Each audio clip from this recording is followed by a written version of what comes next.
Everyone, this is Shivangi. Welcome to shift classes. आज हम इस वीडियो में डिस्कस करेंगे difference between FDI and FII. FDI का फुल फॉर्म है फॉरेन डायरेक्ट इन्वेस्टमेंट और एफआई का फुल फॉर्म है फॉरेन इंस्टीट्यूशन इन्वेस्टर। तो इग्नू एग्जाम में आपका क्वेश्चन आया हुआ है ये, जिसमें 12 मार्क्स का क्वेश्चन है आपका, जिसमें 6 मार्क्स के इस ये टॉपिक कैरी करता है और 6 मार्क्स कुछ और ऐड होके आ सकता है, जिसमें आपसे ये पूछ सकते हैं भाई एफडीआई का रोल क्या है इकोनॉमिक डेवलपमेंट में, या एफडीआई से क्या इम्पैक्ट पड़ा है इंडिया में, इंडिया की ग्रोथ पर, या ग्रोथ स्लो हो रही है। ऐसा करके क्वेश्चन इसमें ऐड होके आता है आपका।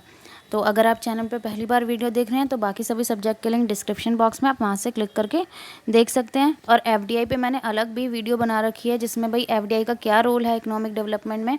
तो अगर वो भी आपने नहीं देखी है तो आप प्लेलिस्ट में जाके इस सब्जेक्ट के ज़रूर देखें उसे, क्योंकि वो भी बहुत इंपॉर्टेंट है। वो भी क्वेश्चन एफडीआई का क्वेश्चन ज़रूर आता है एग्ज़ाम में। तो पहला आपका जो डिफरेंस है एफडीआई और एफआई में क्या है, पहले हमें पता होना चाहिए भाई एफडीआई क्या है। तो when a company situated in one country make an investment in a company situated abroad, it is known as FDI। तो जब एक कंपनी कहाँ पे है, अब्रॉड में सिचुएटेड कंपनी में इन्वेस्टमेंट करती है, तो वो क्या कहलाती है, एफडीआई कहलाती है, फॉरेन डायरेक्ट इन्वेस्टमेंट। जैसे यूएस की कोई कंपनी है जो आके कहाँ पे पैसा इन्वेस्ट करी है, किस कंपनी में आके इन्वेस्ट करी है, इंडिया की कंपनी में आके इन्वेस्ट कर रही है, तो वो इंडिया में क्या कर रही है, एफडीआई। ठीक है। और एफआईआई क्या है, when foreign companies make investment in the stock market. और जब फॉरेन कंपनी आके किसी कंट्री में आके किसी उसकी स्टॉक मार्केट में इन्वेस्ट करती है, तो वो क्या कहलाता है, एफआईआई। ठीक है। एफडीआई में एंट्री एग्जिस्ट इतना इजी नहीं होता है। ठीक है। और एफआई में क्या होता है, एफआई के जो एक एफआईआईएस के थ्रू जो है मनी को क्या करा जाता है, ज़्यादा से ज़्यादा क्रिएट किया जाता है। एक इजी वे है मनी को जल्दी क्रिएट करने का।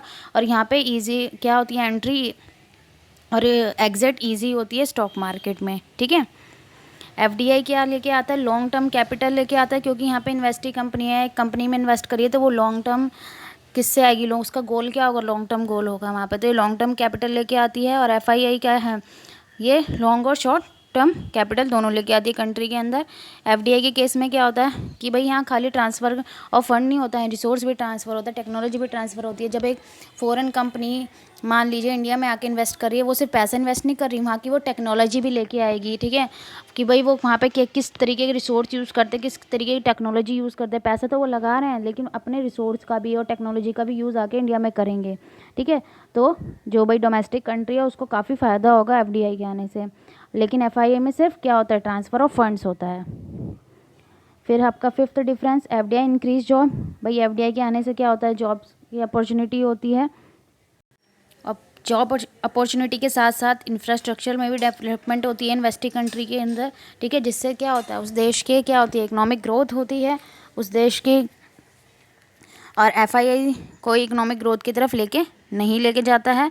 और एफडीआई के थ्रू क्या होता है, देश का जीडीपी बढ़ता है, यहाँ की प्रोडक्टिविटी बढ़ती है, क्योंकि भाई सिर्फ कैपिटल फ्लो नहीं हो रहा है, कैपिटल का फ्लो नहीं हो रहा है, साथ ही साथ भाई रिसोर्स भी आ रहे हैं उनके, टेक्नोलॉजी का भी, तो उस देश की प्रोडक्टिविटी बढ़ी है, तो उस देश का क्या बढ़ रहा है, जीडीपी बढ़ रहा है। फिर एफआईआई में क्या है कि एफआई सिर्फ किसको इंक्रीज़ करता है, कंट्री की कैपिटल को इंक्रीज़ करता है। एफडीआई का टारगेट एक पर्टिकुलर कंपनी के ऊपर होता है। ठीक है भाई, किस में उसे इन्वेस्ट करना है, लेकिन ऐसा एफआई में कुछ भी टारगेट नहीं होता कि भाई पर्टिकुलर कंपनी का ही उसे शेयर खरीदने हैं। तो लास्ट है आपका एफडीआई ऑब्टेन मैनेजमेंट कंट्रोल। जो एफडीआई है जब वो किसी कंपनी में इन्वेस्ट कर रही है, ठीक है, एफडीआई कर रही है, तो क्या हो रहा है, उसका पूरा कंट्रोल हो जाता है। क्या उसने उस कंपनी को क्या कर लिया, परचेज कर लिया, तो उसका पूरा ओवरऑल कंट्रोल हो जाता है उसके मैनेजमेंट के ऊपर।